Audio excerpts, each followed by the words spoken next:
I tried EQing the PGA48 to sound like the legendary SM7B, and the result?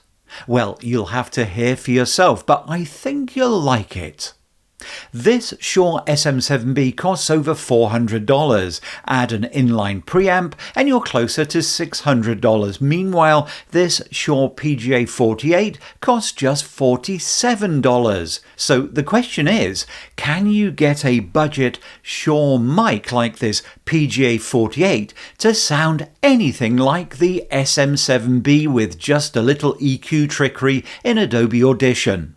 I got the idea from Julian Krause, one of his videos where he did a very scientific version of this with a SM57. He spent time carefully measuring the frequency response of a SM7B and carefully crafting EQ curves. I didn't. I just had a couple of hours and decided to bodge together a shortcut. I recorded my voice on both of the microphones, compared the frequency curves, then I built an FFT filter to match the PGA48 to the SM7B.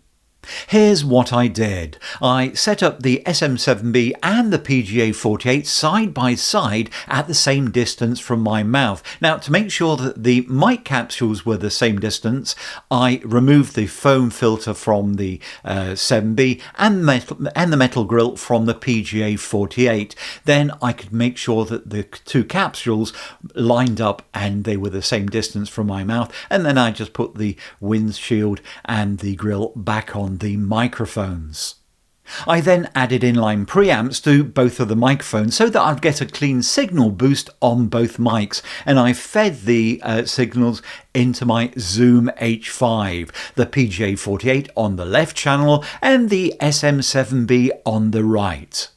I then matched the recording levels so that they were the same for the SM7B and the Shure PGA. Because I was recording my voice, I twiddled the gain knobs on the recorder until those two bars matched more or less.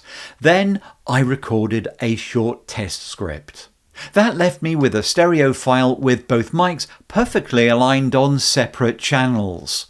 The next step was to import the audio into Adobe Audition, and I split the stereo file into two separate mono files so that I would have the two microphone recordings separate.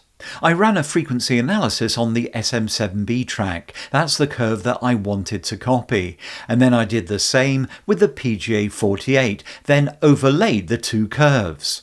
The SM7B curve in green shows that it's a little higher below 2 kHz, while the PGA48 curve in red peaked more between about 2 and 10 kHz and also between 14 and 19 kHz.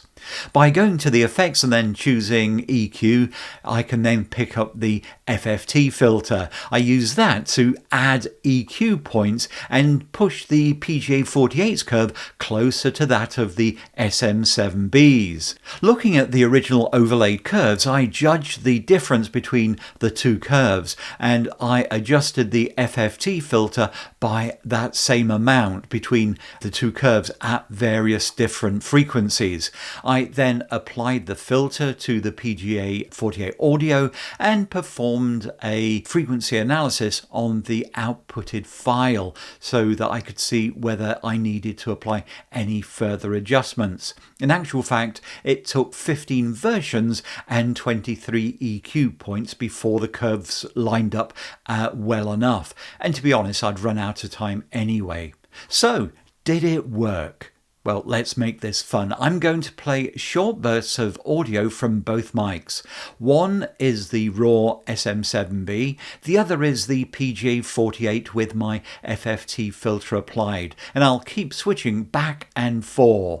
I'll call them mic 1 and mic 2, and I'll put up on the screen which mic that you're listening to at any one time. Listen carefully, then pause the video and comment below with which mic you think is the PGA48.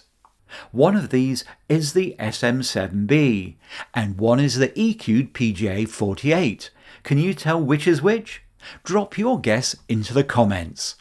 One of these is the SM7B, and one is the EQ'd PGA48. Can you tell which is which? Drop your guess into the comments. Okay, which mic was the PGA48 and which was the SM7B?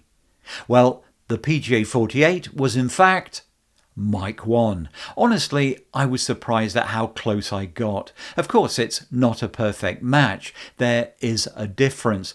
But considering that the PGA48 is about 10 times cheaper than this broadcast microphone, I think it's a pretty impressive result.